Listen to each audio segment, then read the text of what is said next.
छठ पूजा का वो सूर्य भगवान को अर्घ दे के छठ पूजा की समाप्ति की गई है। अच्छे से सारा कुछ संपन्न हुआ। हमारी सासू माँ ने व्रत किया था, वो ये व्रत सदियों से चला आ रहा है। सीता माता ने पहली बार व्रत किया था जब राम जी वनवास से आए थे, तो सीता माँ ने उसी के फिर छठ व्रत किया था। पहली बार सीता माँ ने व्रत किया था, वनवास से आए थे राम जी। तो मैंने तो मेरी सासू माँ ने व्रत किया था। मेरे 6 साल हो गए थे, बच्चे नहीं हो रहे थे, तो सासू माँ ने मनता मानी थी, तो हमारा बच्चा हुआ। इस करके हमारी सासू माँ ने व्रत किया। बहन जी, ये भी कहा जाता है कि व्रत बहुत कठिन है, 3 दिन भूखा प्यासा रहना पड़ता है। हाँ जी, अब बच्चे के लिए तो करते ही हैं सारे, तो ये कठिन तो है व्रत, पर कहते हैं ना कि सुख शांति के लिए चाहे जितना भी, माँ तो माँ ही होती है, जितना मर्जी व्रत हो या जो मर्जी हो, बच्चे के लिए तो सारा कर लेती है माँ। देख रहे हैं कि महिलाएं जो पानी में खड़ी थी 3-3 4-4 घंटे, काफ़ी दिक्कतें भी आ रही थी, ठंड भी बहुत चढ़ रही थी। तो बच्चे के लिए माँ कहते हैं ना, माँ एक योद्धा होती है। जितना मर्जी ठंड हो या जो मर्जी हो, बच्चे के लिए सारा कुछ सह लेती है माँ। जितनी मर्जी ठंड हो सभी सहन कर सकती है माँ। कितनी खुशी हो रही है आज? बहुत खुशी हो रही है। हमारे छठी माता की वजह से हमारे घर एक बच्चा हुआ, नहीं तो 6 साल हो गए थे हमारे घर कोई बच्चा नहीं था।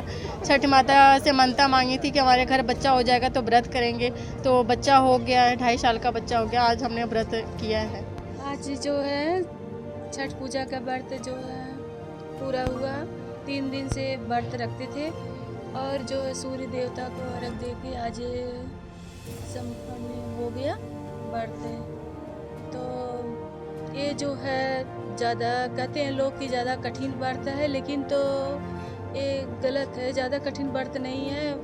माता रानी ने जो है बहुत ज़्यादा जैसे कि शक्ति दी, और मुझे इतना घंटा पानी में खड़ा होने का, और जो है अपने परिवार के लिए हम सुख शांति के लिए किए।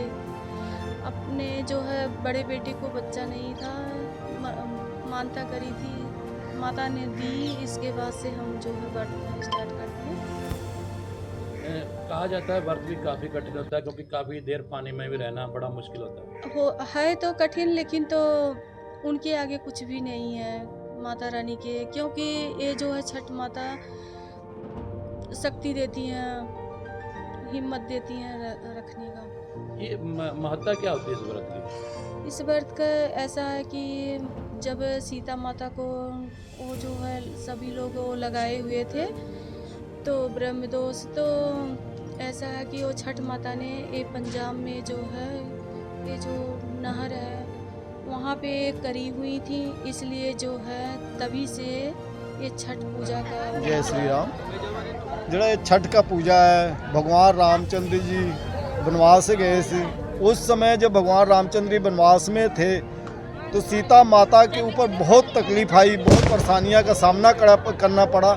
और फिर आने के बाद ऋषि मुनि जो है कि उन्होंने बुलाया कि इनके ऊपर ब्रह्म दोष है। उसके बाद सीता माता ने एक व्रत रखी छठ माता का, उस पर जो उन्होंने आगे जो सूरज देव जी का मनाया था कि छठ माता जी ने पूजा कर रहे हैं, तो उनके ऊपर इतना भरोसा है माता जी के ऊपर, और उनकी इतनी महान शक्ति कि आप देख रहे थे कि यहाँ पर कल भी जो है कि आज भी सुबह 4 बजे से महिलाएं पानी के अंदर खड़े हैं, लेकिन किसी ने कोई परेशानी नहीं आया। ज़रूर ठंड का टाइम है, लेकिन जो हम चादर ओढ़ते हैं वो चादर कुछ और होती है, लेकिन जो माता रानी का चादर सबके ऊपर होता है वो तो कुछ और ही निराला होता है। ये दिवाली के 6 दिन के बाद जो है कि रखते हैं जो व्रत। पहले दिन फर्स्ट में जो है कि व्रत रखेंगे, अपने घर की साफ़ सफाइयाँ करेंगे, और दूसरे दिन जो है वो अपना जैसे लौकी की सब्जी और चीज़ के बना के खाएँगे। उसके बाद दूसरे दिन बिल्कुल तीसरे दिन फर्स्ट होगा ना तो लास्ट होगा, वो दिन बिल्कुल कुछ नहीं खाना पीना जब तक सूर्य देव जी ने अग्नि देंगे। बहु जी, जितना नौजवान पीढ़ी है त्योहारों को भूलती जा रही है, की कारण की समझ रहे हो? आज हम सब हिंदू या सिख हो, सब मिला जुला के हमें ये चाहिए कि अपने जो अगर सिख आदमी है तो उन्होंने ये चाहिए अपने ग्रंथ के बारे में बताएं, हिंदू है तो अपने गीता के बारे में बताएं, अपने बच्चों को संस्कृत की भाषा में सिखाएं कि हमें क्या करना चाहिए। जैसे कि आजकल इतना लोग भूल चुके हैं, जब हम किसी अपने मेरा बड़ा भाई हो या कोई और हो, अगर हम थोड़ी सी किसी नाराज़गी बस उस बच्चे को जो है कि कह देते हैं तुम्हारा ताया, इसको नहीं बुलाना।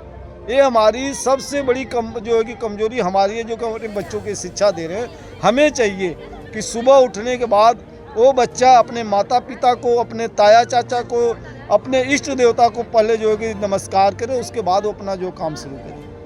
ਪੁਰਾਣੇ ਸਮੇਂ ਦੇ ਵਿੱਚ ਕਿਹਾ ਜਾਂਦਾ ਸੀ ਕਿ ਜੋ ਵੀ ਇਹਦਾ ਵਰਤ ਰੱਖਦਾ ਛਠ ਮਾਤਾ ਦਾ ਤਾਂ ਉਹਦੀ ਸਾਰੀਆਂ ਮਨੋਕਾਮਨਾ ਪੂਰੀਆਂ ਹੁੰਦੀਆਂ, ਜਿੱਦਾਂ ਕਹਿ ਦਈਏ ਧਨ ਦੀ ਪ੍ਰਾਪਤੀ ਜਾਂ ਪੁੱਤਰ ਪ੍ਰਾप्ति ਦੀ। देखो जी, ये तो मेरे ऊपर की बात है। मेरा बड़ा बेटा, उसको करीब 6-7 साल हो गया था, बच्चा नहीं हुआ था, और हम उस समय छठ का पूजा जो है कि गांव में थे। हमारे पत्नी जो है कि संगीता राय ने वहाँ पर मानी कि अगर हमारे बच्चा होगा तो हम भी छठ पूजा में शामिल होंगे यहाँ पर आके। और देखो, परमात्मा के दया से, जो छठ माता के दया से हमारे घर 2.5 साल की बच्ची रितिका रा नाम उसका है, पैदा हुई, जो कि आज हम बड़े धूमधाम से यहाँ पर छठ पूजा मना रहे हैं। कोई भी इंसान, कोई भी आदमी अगर ये सोच के चले, विश्वास दृढ़ रख के चले, तो छठ माता उसे पूरी करती है। मैसेज क्या दोगे समाज को?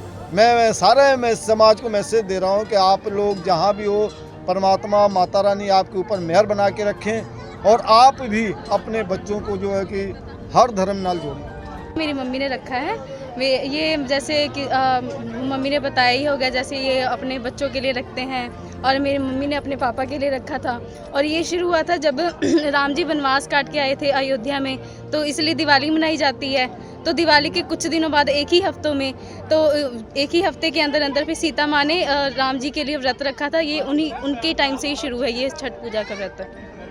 बेटे, कहा जाता है कि व्रत बहुत कठिन है, 3 दिन इसमें भूखा प्यासा रहना पड़ता है। हाँ जी 3 दिन इसमें। पहले जैसे फर्स्ट डे होता है खरना होता है, उस दिन पूरा दिन फास्ट रहता है। फिर उस रात के टाइम गुड़ की खीर बनती है, रोटी बनती है, वो उसका प्रसाद चढ़ाया जाता है। फिर उस टाइम थोड़ा सा प्रसाद खाना होता है, जैसे जिन्होंने व्रत रखा होता है। फिर अगले दिन फिर वैसे ही फास्ट होता है। फिर आज जैसे सूर्य देवता को अर्घ दे के फास्ट ख़त्म होगा। फिर आज जैसे मतलब 3 दिन तक इनका फास्ट है, और आज ही ये नमक खाएंगे। मतलब 3 दिन इन्होंने कोई नमक वगैरह नहीं खाया, पानी नहीं पिया, तो इसीलिए थोड़ा कठिन माना जाता है। पर वैसे जो करते हैं उनके लिए कुछ ज़्यादा कठिन नहीं होता है। जैसे महिलाएं पानी में खड़कर जो अर्घ दे रही थी, हाँ काफ़ी जी। दिक्कतें भी आ रही, वो पानी भी ठंडा था, महिलाओं को भी दिक्कत काफ़ी आती होगी। हाँ, वो तो थोड़ा लगता ही है, पर जैसे वो जैसे जिनके लिए व्रत रखते हैं छठी मैया, वो उनको शक्ति दे देती है ये सब कुछ बर्दाश्त करने की। देता है। हाँ जी। पर आजकल जो नौजवान पीढ़ी है वो भूलती जा रही है इन व्रत त्योहारों को। नहीं, उनको अपनी भूलना तो नहीं चाहिए, नहीं क्योंकि चाहिए। ये पूरे हिंदू धर्म के लिए सबसे स्पेशल है ये, क्योंकि सीता माँ ने ये फास्ट रखा था। ये पूरे हिंदू समाज के लिए मतलब कि महत्वपूर्ण होना चाहिए, क्योंकि ये ज़्यादातर तो बिहार में ही मनाया जाता है। पर मेरे अकॉर्डिंग ये जितने भी हिंदू धर्म से रिलेटेड है, सनातन धर्म से रिलेटेड है, उन सभी को ये इस त्यौहार की महत्वता को समझना चाहिए। मैसेज क्या दोगे? मैसेज यही दोगे कि हमको अपने जो सनातन धर्म है, अपने जो पूर्वजों से जो अपना फास्ट ये मतलब व्रत रखा जा रहा है, हम उस चीज़ को भूलना नहीं चाहिए। हमको इसकी बहुत रिस्पेक्ट करनी चाहिए, और बस मैं यही दूँगी।